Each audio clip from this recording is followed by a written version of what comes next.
Muito bem, nós estamos pregando sobre uma série de pregações das bem-aventuranças, certo? E hoje nós vamos falar da segunda bem-aventurança.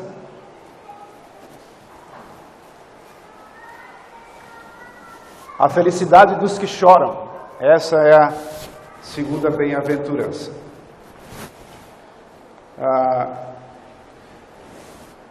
Na história da igreja recente, maravilhoso avivamento na Morávia, um dos maiores avivamentos espiritual da história da igreja, começou no ensaio de um coro infantil. Interessante isso.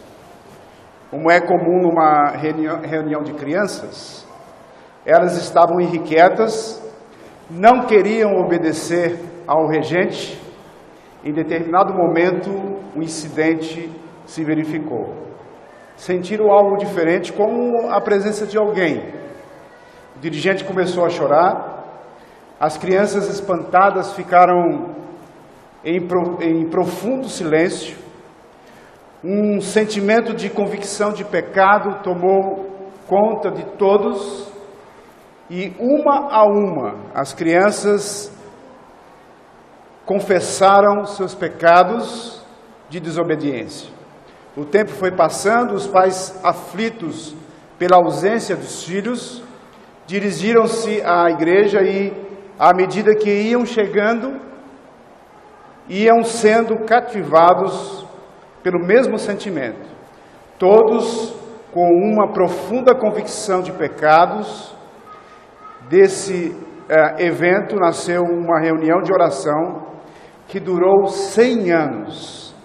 E um trabalho missionário como nunca antes visto. Diante disso, irmãos, chegamos agora a uma consideração da segunda bem-aventurança. Mateus capítulo 5, versículo 4. Nós vamos ler todas as bem-aventuranças, a partir do versículo 1 do capítulo 5 de Mateus.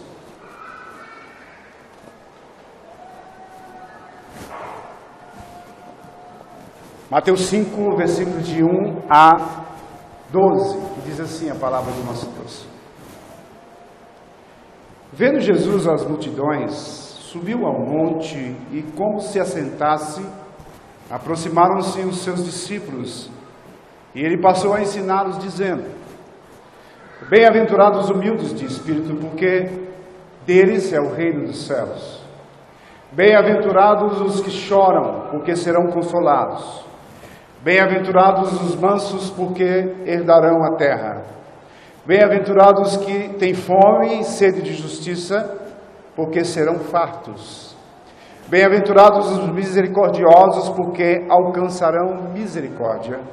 Bem-aventurados os limpos de coração, porque verão a Deus. Bem-aventurados os pacificadores, porque serão chamados filhos de Deus. Bem-aventurados os perseguidos por causa da justiça, porque deles é o reino dos céus. Bem-aventurados sois quando, por minha causa, vos injuriarem e vos perseguirem, e mentindo disserem todo o mal contra vós. Regozijai-vos e exultai, porque é grande o vosso galardão dos céus, pois assim perseguiram aos profetas que vieram antes de vós. Vamos repetir o versículo 4, todos. Bem-aventurados os que choram, porque serão consolados. Muito bem, irmãos. Chorar é um bem que todos possuímos. Um bem. Chorar faz bem, é interessante. A gente tem aquele ditado de que homem não chora. Mas eu vou confessar para vocês que eu sou chorão. Não sou como o profeta, chorão, mas eu sou chorão. Mas choro é algo que faz parte da nossa vida. Mas não é sobre esse tipo de choro que Jesus está falando.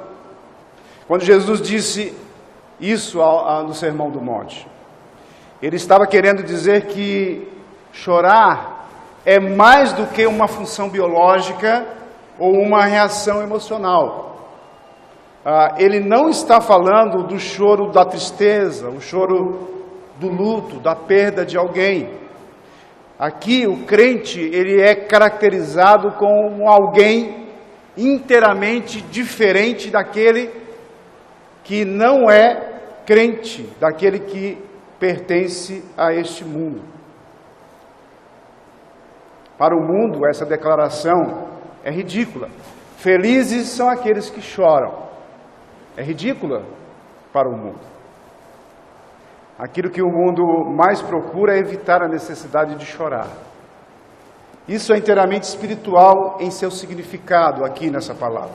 Nosso Senhor não disse que aqueles que choram por motivo de alguma tristeza é que são felizes. É a tristeza espiritual provocada. Isso é difícil de entender, então nós precisamos entender. Bem-aventurados os que choram, porque serão consolados. Vamos orar mais uma vez? Senhor nosso Deus e Pai, diante da Tua presença, do Teu grande amor por nós, nós queremos entregar em Tuas mãos as nossas vidas e Te pedir, ó Deus, que o Teu Santo Espírito que reina em nossas vidas possam discernir aquilo que precisamos ouvir acerca da Sua palavra. Usa Teu servo, que depende totalmente do Senhor, para poder expressar aquilo que o Senhor quer que seja expressado aos corações. Que esta noite as pessoas possam sair regozijando com a Sua palavra, entendendo a Sua palavra e aplicando em suas vidas. É isso que nós te pedimos, é isso que nós agradecemos. Em nome do nosso Senhor e Salvador Jesus Cristo. Amém. Entendendo o choro que traz felicidade. Qual é o choro que traz felicidade? Às vezes a gente ouve falar de pessoas que choram de alegria. Mas não estamos falando desse choro. A primeira coisa que nós vemos aqui é que o apóstolo Mateus, aliás, o evangelista Mateus, apóstolo, ele está escrevendo aquilo que o Senhor Jesus disse. E Jesus começa essa bem-aventurança, como as outras, né, como a bem-aventurados humildes de espírito, porque deles é o reino dos céus. Ele continua e repete várias vezes: bem-aventurados, felizes os que choram. Chorar significa, na palavra original, é uma palavra muito forte. É prantear por, lamentar alguém. Essa palavra, ela é a mesma palavra que foi usada expressando a tristeza dos apóstolos quando Jesus morreu. Eles prantearam, eles sentiram um aperto no coração tão grande por ter perdido o seu líder, um líder que eles esperavam, que eles tinham o maior apreço e que apostavam tudo para que achavam que o Jesus Cristo ia resolver todos os seus problemas. As Escrituras ensinam que na qualidade de crentes estamos sendo moldados todos os dias da nossa vida, moldados segundo a imagem e o padrão do próprio Senhor Jesus Cristo. Crente é aquele que se assemelha ao Senhor Jesus.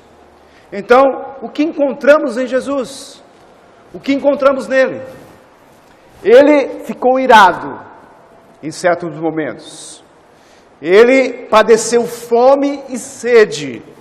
Isaías 53:3 diz que ele seria homem de dores e que sabe o que é padecer. Agora, ele também chorou.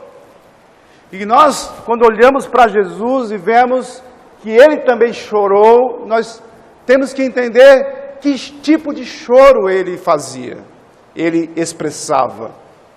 Ele chorou, por exemplo, na entrada do sepulcro, lá de Lázaro. Nós entendemos e vemos ali em João 11:35.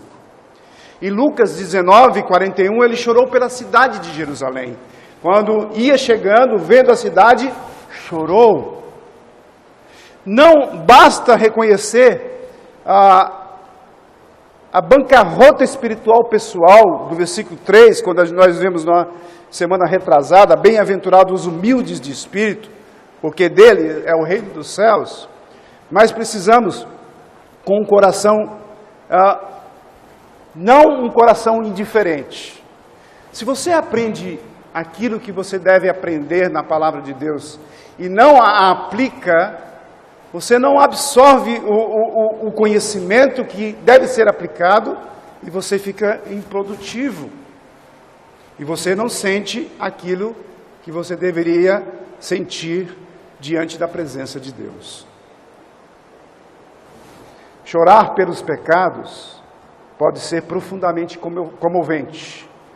Paulo entendia bem desse assunto. Olhe lá, Romanos capítulo 7, versículo 24.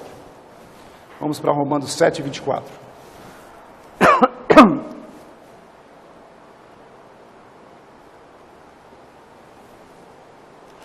Romanos 7, 24.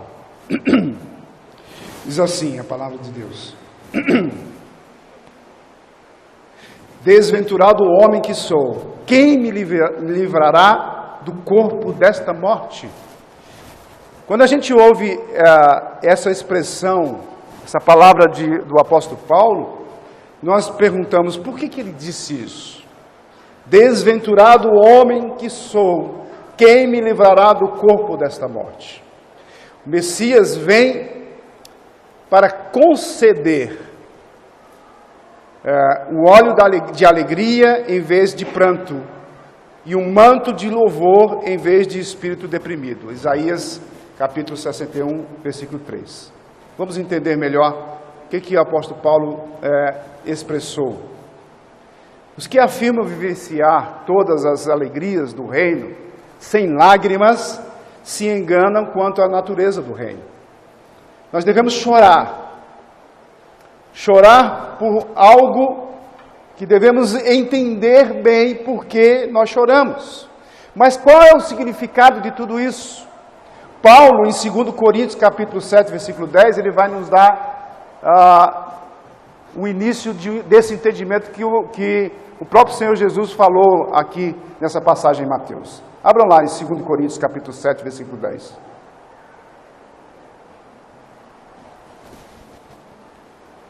Aqui Paulo ele vai falar sobre a tristeza, ele vai falar sobre o pesar. Ele diz assim, 2 Coríntios 7,10: porque a tristeza, segundo Deus, produz arrependimento para a salvação, que a ninguém traz pesar, mas a tristeza do mundo produz morte. Aqui, a tristeza, segundo Deus, produz arrependimento. É Deus aqui que toca o nosso coração para entender todas estas coisas e nos arrepender em pranto para a salvação. A passagem que nós vemos aqui, Jesus ele está tentando nos mostrar que o choro nos traz uma grande alegria. Isso mostra um pouco do significado do choro espiritualmente. Porque não é algo natural que nós temos expressando choro, mas é algo que vem de alguém que já entendeu o que é realmente entregar sua vida a Cristo. Esse choro espiritualmente é algo que necessariamente resulta do fato de ser alguém humilde de espírito, como nós aprendemos na semana retrasada. Esse é o resultado inevitável. Quando contemplo Deus e a sua majestade, quando você contempla Deus e a majestade dele, em seguida contempla a vida e a sua vida que se espera que se viva, você então é que realmente você pode ver em si mesmo o seu total desamparo e desesperança. Quando eu comparo a grandeza de Deus, quando eu comparo a majestade de Deus e olho para a minha vida, eu consigo enxergar algo triste diante da presença de Deus, de quem eu sou e de quem eu deveria ser diante dele. Isso desvenda para mim a minha qualidade de espírito. E imediatamente isso me entristece. Isso deveria ser natural do cristão. Isso deveria ser algo que naturalmente você indagaria e faria algumas perguntas. O que fiz? O que disse? O que pensei? Como foi que me conduzi no tocante ao meu semelhante? E ao perceber tal coisas, qualquer crente sente-se profundamente afetado pelo senso de tristeza e pesar. Por quê? Por haver sido capaz de tais ações e pensamentos. E isso o leva a lamentar-se.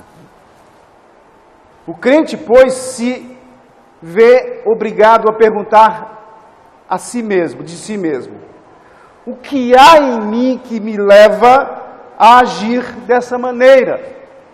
Por que me deixo irritar tão facilmente? Quando a gente faz essas perguntas para nós mesmos, nós estamos reconhecendo quem nós somos diante de Deus. O problema é que nos nossos dias, nós não fazemos perguntas desse tipo para nós mesmos. Levamos uma vida como se tudo fosse normal e o que nós fazemos em nossa vida cristã, que talvez não condiz com aquilo que Deus tem nos ensinado através das Escrituras, nós deixamos de lado e fazemos de uma forma natural, sem perceber que estamos fazendo algo contra Deus. Por isso que na ceia do Senhor, por exemplo, a gente pede para que você se examine. A palavra de Deus pede isso. Então, o crente, pois, se vê obrigado a perguntar para si mesmo, fazer essas perguntas.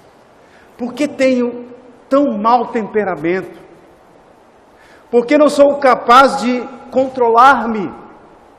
Por que aninho esses pensamentos maldosos, invejosos e ciumentos? E o que há, ou o que está havendo comigo, por exemplo? Então, o crente chora por sua condição. É nesse momento que ele chora. É nesse momento que ele olha para si mesmo diante de Deus e ele reconhece o seu pecado e chora. Esse choro é um choro de pranto, é um choro de pesar, é um choro de peso, é um choro forte, como aquele choro de perda, mas uma perda irreparável, mas muito mais que isso. Se eu considero somente um sentimento mórbido, ou algo que não convém ao ser humano, se eu trato isso como se fosse natural, como se nada tivesse acontecido, aí eu não entendi o que é realmente esse choro. Então, simplesmente, estarei proclamando que eu não sou espiritual. Ou estarei proclamando que eu não sou diferente do apóstolo Paulo e de todos os santos. Mas se eu lamento em face desses defeitos, então estou realmente chorando no sentido espiritual. O que eu quero dizer com isso, irmãos? É que nós não conseguimos mais enxergar o nosso pecado. E isso é um erro da igreja contemporânea. Não se fala mais em pecado, não se corrige mais pecado, não se disciplina mais pecado. Esse é um problema sério, que devemos ter cuidado. Aquele que é crente verdadeiro também chora por causa dos pecados alheios, não só dos nossos pecados, mas dos pecados alheios. Às vezes nós olhamos os pecados dos outros e não choramos, nós cobramos. Nós somos juízes. Então, o crente, ele se preocupa por causa do estado da sociedade e do mundo, por exemplo. Olhamos para essa sociedade caída, essa sociedade corrupta, e não fazemos absolutamente nada que deveríamos fazer, que é pregar o Evangelho. Eis a razão porque o nosso Senhor mesmo chorava. Eis a razão porque Ele chorou por Lázaro, por exemplo. Também chorou pela cidade de Jerusalém. Paulo, triste, chorou de agonia. Esperava-se que o crente chore assim, como ele disse, em mim isto não na minha carne, não habita, isto na minha carne, não habita bem nenhum.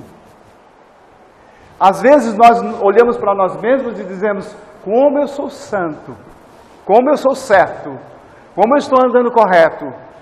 Fulano não está andando correto. Fulano, ciclano é diferente. Nós estamos agindo como fariseus. A vida cristã, ela é marcada por alegria, mas também é marcada por choro.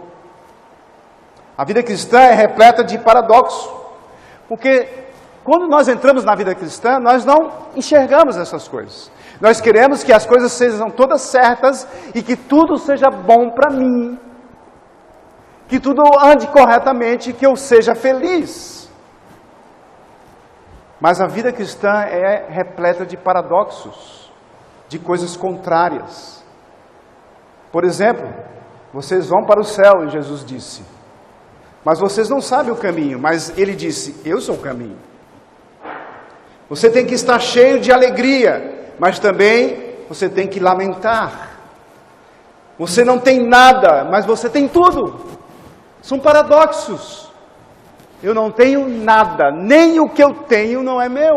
Nem a minha vida, nem o meu corpo, nem a minha casa, nem o meu carro, nem nada é meu. Nós somos mordomos. Então eu não tenho nada. E ao mesmo tempo eu tenho tudo. Porque se eu tenho Deus em minha vida, eu tenho tudo. É um paradoxo.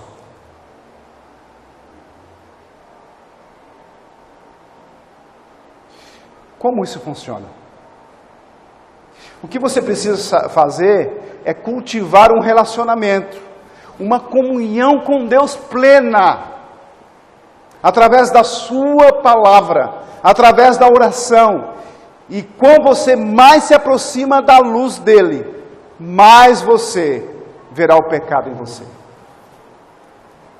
em si próprio. Verá o pecado ao redor de você. Verá a mão de Deus lhe conduzindo a chorar pelo seu pecado, pelo pecado do outro, pelo pecado do mundo.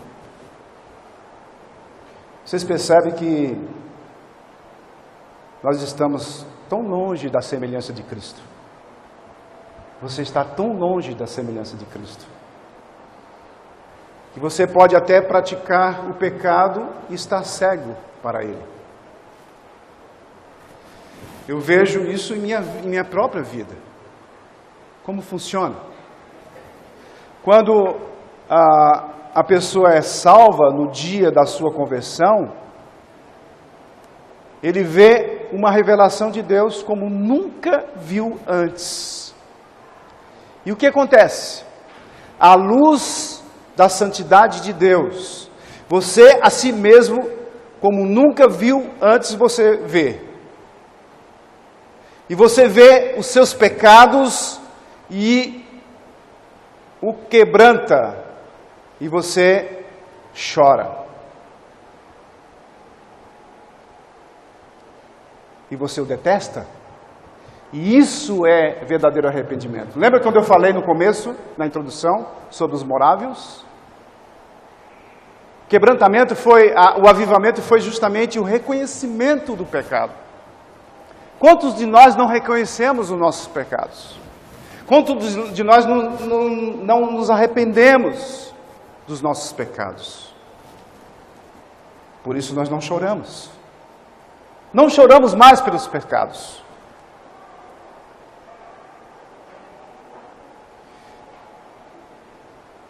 Essa alegria que você teve no início, porque o choro transforma em alegria, isso não acontece somente na nossa conversão. Você chorou na sua conversão? Você conseguiu enxergar os seus pecados? Você se derramou diante da presença de Deus e diz: Senhor, eu sou pecador, e se não fosse pela sua misericórdia, no pagamento dos meus pecados na cruz, eu jamais poderia estar na tua presença. Você chorou? E é interessante porque quando você chora na conversão, é um processo contínuo, deve ser um processo contínuo na sua vida. À medida que a gente cresce em Cristo, quando a gente se torna mais maduro, gastando tempo na palavra dEle, orando, tendo comunhão numa igreja piedosa, passo a passo a gente vê mais acerca de quem Deus é. Olha o que o salmista viu lá em Salmo 119, versículo 136. Abra lá sua Bíblia em Salmo 119, 136.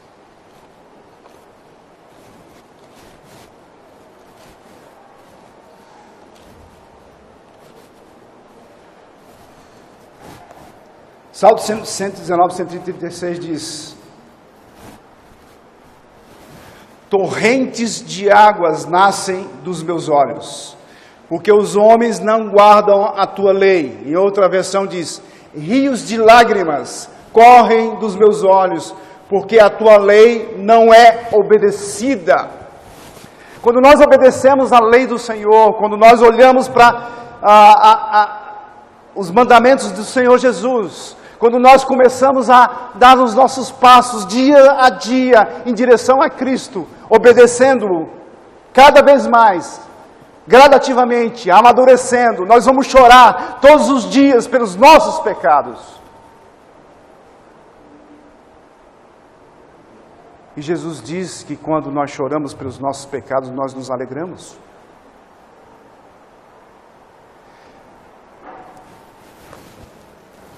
Será que você tem chorado pelo seu pecado? Será que você tem chorado pelos pecados do seu irmão? Pelos pecados do mundo? Segundo lugar, felizes porque serão consolados. Bem-aventurados os que choram porque serão consolados. Felizes porque serão consolados. Nessas bem-aventuranças, nosso Senhor faz uma declaração completa. Ele não faz meia declaração. A declaração é completa, que precisa ser aceita como total, ou como tal, aliás. Ele disse: bem-aventurados os que choram, porque serão consolados. A palavra consolar aqui é paráclisis, ou paracletos, que significa colocar-se ao lado de uma pessoa, encorajando-a e ajudando-a em tempo de aflição. Você já foi consolado? Nós somos consolados dia após dia, dos nossos temores, das nossas dificuldades, das nossas perdas, dos nossos objetivos não atingidos.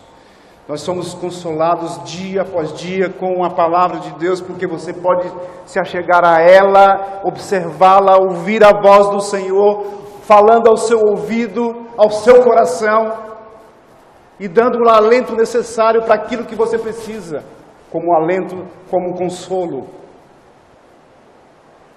É o próprio Espírito de Deus que chega no nosso lado, que está em nós, que nos consola. Mas você precisa chorar pelo seu pecado para que você seja consolado. O que significa isso?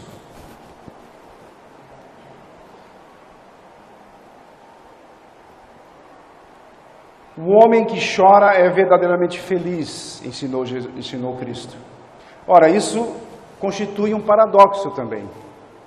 Em qual sentido o crente é feliz? O crente é feliz no sentido pessoal.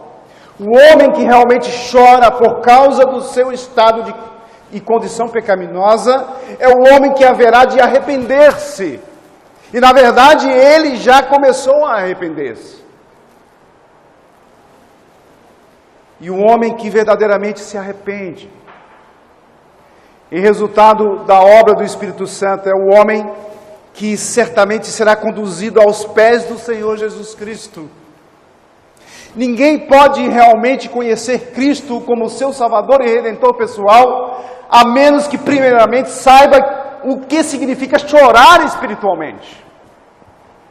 Irmãos, tem muitas pessoas dentro das igrejas que não entenderam que deve haver um choro e arrependimento de pecados. Tem muitas pessoas dentro da igreja que estão com o coração endurecido ainda, que não olham para o seu irmão e pedem perdão. Tem muitos dentro das igrejas que estão se auto-enganando, pensando que estão chorando e são felizes porque choram pelos seus pecados e são consolados por Cristo. Só aceitam consolo, mas não choram pelos seus pecados. Somente aquele que clama: desventurado o homem que sou, quem me livrará? Pode conseguir ou prosseguir para então dizer: graças a Deus por Cristo Jesus nosso Senhor. Ora, isso é algo que resulta daquele lamento. Da mesma maneira que o dia segue-se à noite. Quando realmente choramos, então também nos regozijamos, tornamos-nos felizes e sendo consolados. Através do Espírito, tal indivíduo percebe que Cristo morreu pelos seus pecados, postando-se como seu advogado na presença de Deus. Tal homem vê em Cristo a perfeita provisão preparada por Deus e imediatamente se sente consolado. Isso é admirável, um aspecto da vida cristã. É algo que faz parte da nossa vida. E nossa mais profunda tristeza leva-nos ao regozijo. Porquanto sem tristeza não pode haver regozijo. Isso não ocorre somente por ocasião da conversão. Antes é algo que continua durante toda a vida do crente. O crente enxerga a si mesmo como alguém culpado de pecado e a princípio isso rebaixa e o impele-o a lamentar-se. Por sua vez, isso voltar-se novamente a Cristo. E no momento em que ele volta para Cristo, sua paz e sua felicidade retornam e ele é consolado. Contudo, ao crente não é oferecido somente esse consolo imediato. Há também outro consolo, ao qual poderíamos chamar de bendita esperança. Olha o que o apóstolo Paulo diz lá em Romanos capítulo 8, versículo 23. Abra lá a sua Bíblia. Romanos 8, 23. Há um consolo maior para nós. Se você não está satisfeito com o seu consolo, de entender que o seu pecado te faz chorar e que leva à felicidade, porque Cristo pagou o seu pecado e você pode pedir perdão a Ele e se arrepender do seu pecado e se alegrar com isso. Isso é consolo do próprio Deus em nossa vida. O apóstolo Paulo lá em Romanos capítulo 8, versículo 23, Paulo nos ensina que no presente, até mesmo nós, os crentes, que contamos com as primícias do Espírito, gememos em nosso íntimo, aguardando a adoção de filhos, a redenção do nosso corpo. Você já imaginou o que significa ser filho do rei? E parece que toda vez que a gente fala sobre isso, ainda não caiu a ficha, nessa expressão moderna, de que nós somos filhos de Deus. Ainda não entendemos que o consolo maior está na presença de Deus como filhos. E teremos um consolo maior com a redenção do nosso corpo. Um corpo glorificado. Olha o que ele diz no versículo 24. O apóstolo ele prossegue dizendo: porque na esperança fomos salvos. confiando que os sofrimentos do tempo presente, aí no versículo 18, voltando para o versículo 18, desculpe a gente estar fazendo esse ping-pong, mas olha lá o versículo 18, quando ele diz que os sofrimentos do tempo presente não são para comparar com a glória por vir a ser revelada em nós. Irmãos, o choro de arrependimento do nosso pecado nos dá o regozijo e a alegria de poder saber que Ele nos consola, e o consolo não para por aqui, vem um consolo maior que está preparado para cada um de nós. Quando o crente contempla o mundo, ao mesmo a sua própria pessoa, sente-se infeliz. Ele geme em espírito, pois sabe que é a carga do pecado, segundo ela é vista no mundo e conforme foi sentida pelos apóstolos, ou mesmo pelo Senhor Jesus. Mas logo em seguida o crente sente-se consolado. Como a gente consegue passar neste mundo com dificuldades? Por causa do consolo de Deus. As pessoas que não têm Cristo como Senhor e Salvador, elas não conseguem ser consoladas. Elas ficam em desespero constante, buscando algo para ser consoladas. E esse consolo nunca chega. Talvez algum alento, porque o próprio Deus também, pela graça comum, ainda dá condições para que um descrente entenda algumas coisas, mas ele não chega ao entendimento que você e eu podemos ter, de reconhecer a grandeza de Deus em nossa vida, e que Ele cuida de nós. E aí, quando a gente olha para o mundo, a gente vê coisas terríveis, mas mesmo assim nós somos consolados. Quando alguém que está fazendo um trabalho difícil, às vezes a gente compara o calor de Pombal como algo difícil, mas não é tão difícil assim. Quando a gente compara com um trabalho, por exemplo, em Moçambique, que é um pouquinho mais difícil do que Pombal. Imagine o quanto é mais difícil. No entanto, as pessoas que fazem um trabalho como esse são consolados, porque eles reconhecem que Deus é com eles. E eles não precisam de coisas que os conforte materialmente, que os deixem mais satisfeitos em algum tipo de comida melhor, ou uma vestimenta melhor, ou um refrigério melhor de um ar-condicionado, por exemplo. Nada disso vai fazê-lo entender realmente, se não for pela misericórdia e graça de Deus, em reconhecer do seu pecado e chorar por ele, se arrepender por ele e saber que ele foi pago por Cristo Jesus. Então, nós vemos tudo isso.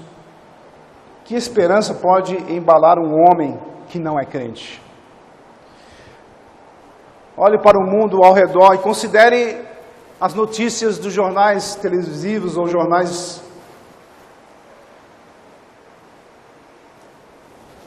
E o que você pode aproveitar dali? Porém, se somos crentes, então temos a certeza dessas realidades, temos a alegria de saber que nossos pecados foram perdoados, temos a satisfação de ter recebido a reconciliação com Deus, temos o júbilo de saber que Deus nos conduzirá até Ele, mesmo que porventura dele nos desviemos. Temos a alegria e a expectação da glória que nos foi proposta. E temos o regozijo que se deriva da antecipação do estado eterno. Já agora. Então, diante disso, procuremos, assim sendo, definir um homem que chora. Que tipo de homem é ele? Ele é um homem triste, mas não melancólico. Ele é um homem triste, mas não se sente miserável. Ele é um homem sério, mas não é aborrecido. Ele é um homem sóbrio, mas não sombrio. É um homem sério, mas nunca se mostra frio ou distante. Todavia, isso não ocorre somente por ocasião da conversão. Antes, é algo que durante toda a vida do crente acontece. Então a gente tem que entender que o nosso choro não é somente naquele dia em que você se converteu. E se você não chorou, talvez você não se arrependeu dos seus pecados.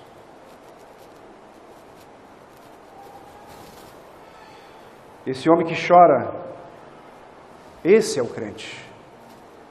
Esse é o tipo de crente que a igreja via nos séculos passados. E preste atenção. Quando a doutrina do pecado era pregada e ressaltada, quando os homens não eram meramente exortados a tomar alguma decisão repentina, uma doutrina profunda de pecado, uma elevada doutrina de alegria cristã, e então a combinação dessas duas doutrinas produzem esse homem abençoado e feliz, o qual chora, é verdade, mas que paralelamente a isso é consolado. Deu para entender? As igrejas hoje não ouvem mais sobre pecado. Nem as nossas igrejas. E quando a gente fala do pecado, nós olhamos para nós mesmos e dizemos, não, eu não tenho pecado. Pastor, não, eu estou bem. Eu estou fazendo tudo direitinho. Eu estou indo para a igreja no domingo. Eu vou para a escola dominical. Eu leio a Bíblia todo dia, eu oro. Eu só não faço perdoar o meu irmão. Eu só não faço, às vezes, estar constantemente lendo a palavra todo dia. Ou eu não oro todo dia, pastor, mas pelo menos no domingo eu faço isso. Então, às vezes, nós falhamos em muitas coisas, coisas pequenas. Imagine as grandes. Não, pastor, eu não vou lá para Pombal, não, porque é muito quente. Tem gente que vai, então tá bom. Eu não vou para Moçambique, porque lá não dá para mim. Quando nós quebrantamos o nosso coração, quando nós choramos pelos nossos pecados, Deus nos envia a qualquer lugar e nós nos regozijamos diante daquilo que é apresentado a nós. Nos alegramos em fazer a obra do Senhor com todo o amor. Sentimos paz em estar numa igreja orando e louvando ao Senhor em espírito e verdade. Mas muito mais do que isso. Sentimos paz em amar o irmão como a nós mesmos, como a eu mesmo. Sentimos paz em adorar o Senhor verdadeiramente em espírito e verdade. Você chora? Todos os dias você contempla o seu pecado? Você consegue enxergar o pecado que está te acompanhando? E você chora por ele, se arrepende, pede perdão a Deus e se alegra por saber que Cristo, que o Senhor nosso Deus, perdoou o seu pecado. Você chora pelo pecado do seu irmão? Quebranta o seu coração em ver o sofrimento do seu irmão com o pecado dele, mas você chega para ele com amor e o exorta e diz, olha, eu estou aqui para te ajudar, porque eu estou espiritualmente mais forte que você, por isso eu quero te ajudar. Eu não vou apontar o seu pecado, porque eu tenho pecado também, mas eu vou ajudar a vencer também o seu pecado. Foi isso que Jesus fez. Ele olhou para as multidões e chorou, porque ele viu que essas multidões estavam sem pastor. E ele veio para pastorear este rebanho e entregar sua própria vida em favor deles. Ele fez isso com você, ele fez isso comigo.